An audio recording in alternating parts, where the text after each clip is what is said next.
For weeks now, there had been signals, not official statements, not formal briefings, just signals that Israel's incoming leadership was preparing something unprecedented. The new prime minister has been hawkish, yes, but they have been strategic in their hawkishness. Their moves have followed a certain logic, a pattern, almost a rhythm. But what set off alarm bells in Washington this week was that the rhythm went silent. Analysts who monitor Israeli government communications know the indicators. The sudden cancellation of routine diplomatic calls, the postponement of scheduled visits, the unusual silence from the foreign ministry, the sudden reshuffling of security advisors, all of that went quiet. And whenever a new Israeli government goes quiet, it means something is about to get loud. Tonight, we begin with a development that U.S. officials had anticipated, feared, and quietly prepared for. A message that was delivered not over weeks of diplomatic back channels, but in a single press conference. A single press conference that shifted the tone of U.S.-Israel relations. A single press conference that put the Biden administration on notice. A single press conference that signaled a new chapter in Middle East diplomacy. What Israel's new prime minister did today crossed a line that the White House had hoped would hold. And when that line broke, the Biden administration did not hesitate. They responded with caution, with calculation, and with a clear warning of their own. Early this morning, State Department officials detected what they described as an unusual flurry of diplomatic activity, including direct communications from the prime minister's office that had not been initiated in over a decade. These are the kinds of direct channels that Israeli leaders only use when they are signaling something very specific. A major policy shift, a security concern, or a fundamental realignment. American officials didn't know which category this fell into or whether it fell into all three at once. But what they did know was that Israel was changing its diplomatic posture. And when a key ally shifts posture without explanation, even by a small measure, Washington pays attention. The message, we now know, was delivered directly to Secretary of State Antony Blinken's office at 6:47 a.m. Eastern Time. It was 17 pages long. It outlined in explicit detail the new prime minister's expectations for the U.S.-Israel relationship going forward. The response issued by the White House tonight was not normal. It was not routine. It was not symbolic. It was deliberate. Officials after emergency briefings described Israel's message as bold, unilateral, and perhaps most importantly, non-negotiable in tone. But bold diplomacy only works if the receiving party hesitates. The Biden administration did not. In fact, their response today was among the most measured yet firm we've seen in this administration's Middle East policy. Here's what we know. Within 3 hours of receiving the message, the White House convened an emergency National Security Council meeting. These weren't the routine policy reviews. These were crisis-level consultations, gatherings that the administration only convenes when they are preparing to issue a major policy statement. The president was briefed personally. Vice President Harris was brought in. And by noon, the State Department had drafted a formal response. Tonight, senior administration officials confirmed that the Israeli prime minister's message contained several specific demands, including a request for accelerated weapons transfers that had previously been delayed pending human rights reviews. The new prime minister requested these transfers before the Biden administration could complete its assessment. They demanded clarity on Iran policy. They demanded accelerated intelligence sharing.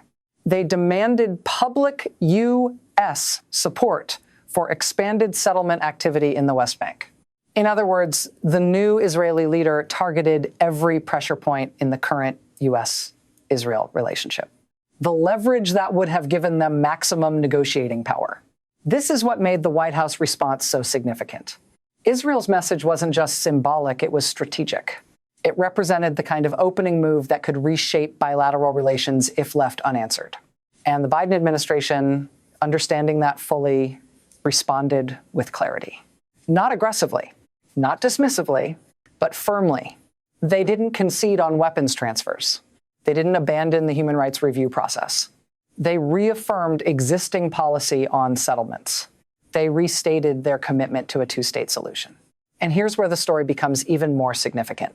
Analysts now believe that Israel's new prime minister's message was designed to test the resolve of the Biden administration after months of perceived policy drift.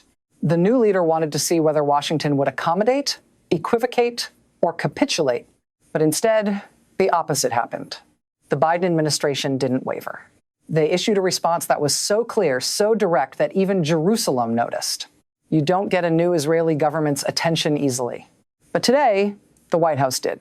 Former diplomats speaking with NBC News under anonymity described the Israeli approach as anchoring, a negotiating tactic designed to establish an extreme opening position to shift the entire conversation. But the Biden administration proved today that they remain both engaged and independent. Their response was not only firm, it was calibrated so precisely that it acknowledged Israel's security concerns while rejecting their framing. That balance matters because it shows diplomatic sophistication. It shows that the United States is not a passive partner in this relationship. They are an active participant with their own interests and red lines. As reports continued coming in throughout the afternoon, we learned more about the scale of the diplomatic exchange. The State Department issued formal guidance to all U.S. embassies in the Middle East, clarifying American policy positions. The Pentagon paused scheduled military coordination meetings that had been planned for next week. Intelligence officials operating in the region reportedly began reassessing information sharing protocols. This wasn't just a diplomatic disagreement. This wasn't just a policy dispute. This was a recalibration. This was a reset. And a reset is the one thing the previous Israeli government had worked hard to avoid.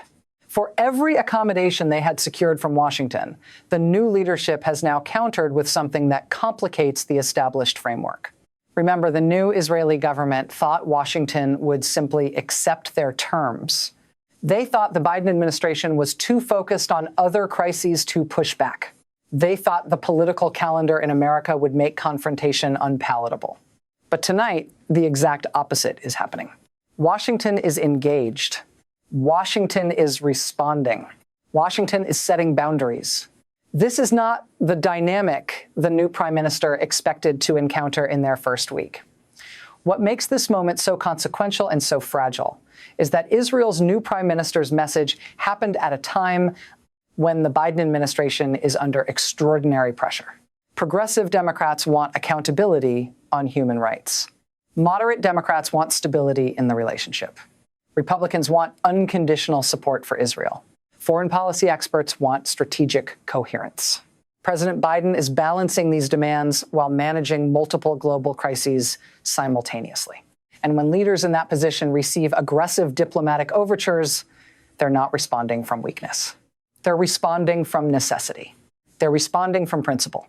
The White House statement, now released publicly, was designed to signal that the United States is not willing to abandon its stated policy positions under pressure. Officials said plainly that the Israeli prime minister's demands were inconsistent with the established framework of bilateral cooperation. That is diplomatic language for, we received your message, we disagree, and we're not moving. You don't usually hear that tone from the White House regarding Israel unless something fundamental is at stake. Meanwhile, Israel's new prime minister addressed the Knesset in a defiant, unapologetic speech tonight. He said, Israel will not wait for permission to defend itself. He said, our relationship with America is vital, but it is not conditional on American approval of our sovereign decisions. And he said, the era of Israel asking for permission is over. These are not rhetorical flourishes. These are statements from a leader who understands just how high the stakes have become and who is willing to risk confrontation to establish a new dynamic. Here's what makes the situation even more complex. Israel's message wasn't isolated. Along with the prime minister's demands, the Israeli Defense Ministry also announced accelerated construction in contested areas. Israeli intelligence services leaked assessments about Iranian nuclear progress. Israeli media began amplifying criticism of Biden administration policy. All of this happened within the same 72-hour period. When a new government moves multiple pieces at once, it means something larger is underway. Analysts are now considering several possibilities.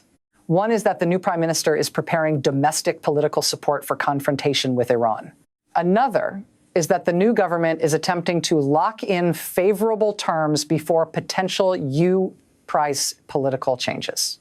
A third possibility, the one worrying officials the most, is that the new Israeli leadership is attempting to fundamentally redefine the U.S.-Israel relationship on their terms. But today, the Biden administration took that assumption off the table. They didn't accommodate. They didn't equivocate. They didn't signal flexibility. They responded with principled clarity. What we're watching now is a test of alliance management. Israel wants to see how far they can push without consequence. The Biden administration wants to show that partnership doesn't mean submission. Regional allies want to prevent destabilization, and adversaries like Iran want to exploit any visible division. Tonight, we've heard from diplomatic sources who are now monitoring back-channel communications. They say both sides are already working to de-escalate publicly while negotiating privately. They say the Israeli government was surprised by the firmness of the American response. And they say the prime minister's decision to go public was likely part of a domestic political strategy intended to consolidate his coalition. But the Biden administration is not backing down. In fact, the administration is doubling down. Their response today, measured, clear, and principled, sent a message to Jerusalem that partnership has limits. And it sent a message to the world that the United States still conducts foreign policy based on stated values. As the week goes on, we expect more details to emerge about what exactly the new Israeli government hoped to achieve. But what we do know is that the Biden administration's response was necessary. It preserved American credibility. It maintained policy consistency.